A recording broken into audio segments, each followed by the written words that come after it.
Assalamualaikum warahmatullahi wabarakatuh. Perkenalkan, nama saya Anastasia Biesta dari Prodi Manajemen, Fakultas Ekonomi dan Bisnis, NIM 2892150 199. Di sini saya akan mempresentasikan materi UAS, mata kuliah aspek hukum, dan dosen pengampu saya Bapak Agus Sudarya.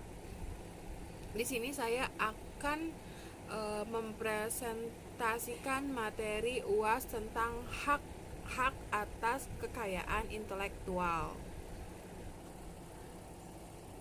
Jadi, istilah haki ini atau hak atas kekayaan intelektual merupakan terjemahan dari Intellectual Property Rights atau IPR, sebagaimana diatur dalam Undang-Undang Nomor 7 Tahun 1994 tentang pengesahan WTO atau Agreement Establishing the World Trade Organization. Jadi pengertian Intellectual Property Rights sendiri adalah kekayaan yang timbul dari kemampuan intelektual manusia.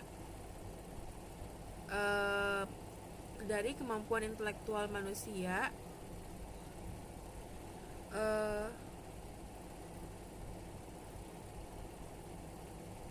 yang mempunyai hubungan dengan hak seseorang secara pribadi, yaitu hak asasi manusia. Nah, haki atau hak atas kekayaan intelektual itu pengertiannya adalah hak eksklusif yang diberikan suatu hukum atau peraturan kepada seseorang atau sekelompok orang atas karya ciptanya. Pada intinya, haki adalah hak untuk menikmati secara ekonomis hasil dari suatu kreativitas intelektual. Objek yang diatur dalam haki adalah karya-karya yang timbul atau lahir karena kemampuan intelektual manusia. Setiap hak yang digolongkan ke dalam haki harus mendapat kekuatan hukum atas karya atau ciptaannya. Untuk itu, diperlukan tujuan penerapan haki. Nah, tujuan dari penerapan haki yang pertama yaitu antisipasi kemungkinan melanggar haki milik pihak lain. Yang kedua, meningkatkan daya kompetisi dan pangsa pasar dalam komersialisasi kekayaan intelektual. Dan yang ketiga adalah dapat dijadikan sebagai bahan pertimbangan dalam penentuan strategi penelitian usaha dan industri di Indonesia. Nah, itu tadi tentang pengertian dan juga undang-undang yang mengatur tentang hak-hak atas kekayaan intelektual. Nah, di sini tuh kita belajar tentang macam-macam haki, yaitu hak itu ada banyak bentuk ya. Yang pertama itu ada hak cipta. Yang kedua, hak kekayaan industri yang meliputi ada paten, ada merek, ada desain industri, ada desain tata letak sirkuit terpadu, ada rahasia dagang, terus juga ada indikasi geografis. Nah, prinsip-prinsip haki atau hak atas kekayaan intelektual itu ada 4 prinsip, yaitu prinsip ekonomi, prinsip keadilan, prinsip kebudayaan, dan yang keempat adalah prinsip sosial. Nah, kita akan belajar tentang prinsip-prinsipnya itu tadi sendiri. Prinsip-prinsip haki, yaitu yang pertama tadi prinsip ekonomi. Dalam prinsip ekonomi, hak intelektual berasal dari kegiatan kreatif dari daya pikir manusia yang memiliki manfaat serta nilai ekonomi yang akan memberi keuntungan kepada pemilik hak cipta. Yang kedua yaitu prinsip keadilan, yaitu suatu pelindungan hukum bagi pemilik suatu hasil dari kemampuan intelektual sehingga memiliki kekuasaan dalam penggunaan hak atas kekayaan intelektual terhadap karyanya. Yang ketiga yaitu prinsip kebudayaan, yaitu merupakan pengembangan dari ilmu pengetahuan, sastra, dan seni guna meningkatkan taraf kehidupan serta akan memberikan keuntungan bagi masyarakat, bangsa, dan negara. Dan yang keempat yaitu prinsip sosial, mengatur kepentingan manusia sebagai warga negara sehingga hak yang telah diberikan oleh hukum atas suatu karya merupakan satu kesatuan yang diberikan perlindungan berdasarkan keseimbangan antara kepentingan individu dan masyarakat lingkungan. Jadi hak kekayaan intelektual itu yang pertama tadi menganut prinsip ekonomi ya, untuk memanfaatkan nilai ekonomi kesejahteraan masyarakat Indonesia. Yang kedua itu prinsip keadilan, sehingga membagi hak, membagi kredibilitas kepada pemegang hak. Yang kedua adalah prinsip kebudayaan, jadi kita saling menghormati satu sama lain. Yang keempat yaitu prinsip sosial tadi, yaitu kita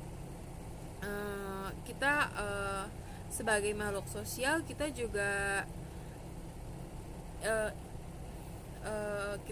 berusaha untuk memiliki keseimbangan antara kepentingan individu dan masyarakat. Jadi dibagi tuh antara dua itu, individu dan kepentingan masyarakat. Selanjutnya yaitu tentang hak cipta. Di sini kita akan belajar tentang hak cipta. Nah, kita ke pentingnya haki dulu nih. Contoh haki yaitu misalkan kita di dunia pendidikan saat ini kan kita membutuhkan banyak sumber atau buku. Nah, buku ini kan kadang terbilang ada buku yang langka atau buku yang mahal, sehingga adanya pembajakan buku. Nah, ini tuh pembajakan buku masih sangat sering dan banyak di masyarakat Indonesia, yang disebabkan karena banyak faktor yang menyebabkan terjadinya pembajakan buku tersebut. Salah satunya yaitu kurangnya penegakan hukum. Tapi kan kalau sekarang sudah ada ya pasalnya, yaitu tentang pembajakan buku. Nah, yang kedua ini sih yang paling dasar ya, karena ketidaktahuan masyarakat terhadap perlindungan hak cipta buku dan karena faktor kondisi ekonomi masyarakat. Jadi kan sudah banyak pelaku terjaring oleh aparat dan masih banyak pula yang masih berkeliaran dan tumbuh di sekitar kita. Seiring tingginya permintaan oleh masyarakat, untuk itu butuh kesadaran dari masyarakat untuk mengetahui haki agar karyanya tidak diambil oleh orang lain. Nah, jadi gitu pentingnya haki itu untuk menjaga kredibilitas seorang pencipta. Nah, kalau hak cipta itu sendiri adalah hak khusus bagi pencipta untuk mengumumkan atau memperbanyak ciptaannya, termasuk ciptaan yang dilindungi adalah ciptaan dalam bidang ilmu pengetahuan, sastra, dan seni. Hak cipta diberikan terhadap ciptaan dalam ruang lingkup bidang ilmu pengetahuan, kesenian, dan kesusastraan.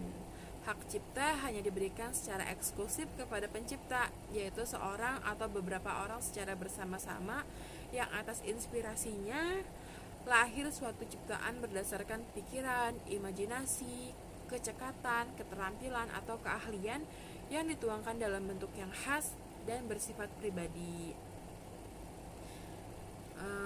Selanjutnya adalah tentang ciptaan yang dapat dilindungi. Jadi kan kita sebagai kreator atau sebagai pencipta, kita tuh juga perlu banyak edukasi tentang haki ini sendiri, yaitu kita juga harus mengetahui apa saja misalkan beberapa karya kita yang dapat dilindungi.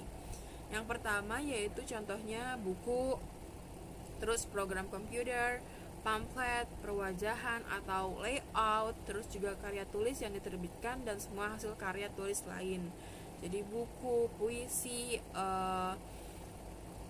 pidato, terus juga wacana dan sebagainya, esai, itu juga dapat kita lindungi dengan hak cipta. Yang kedua adalah ceramah kuliah, pidato, dan ciptaan lain yang sejenis dengan itu.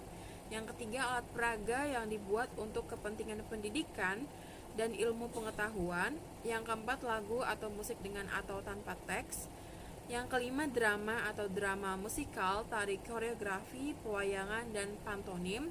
Yang keenam, seni rupa dalam segala bentuk seperti seni lukis, gambar, seni ukir, seni kaligrafi, seni pahat, seni patung, kolase, dan seni terapan. Yang ketujuh ada arsitektur, yang kedelapan peta, terus kesembilan seni batik, yang ke-10 fotografi, yang ke-11 terjemahan, tafsir, saduran, bunga, rampai, dan karya lain dari hasil pengalih wujudan.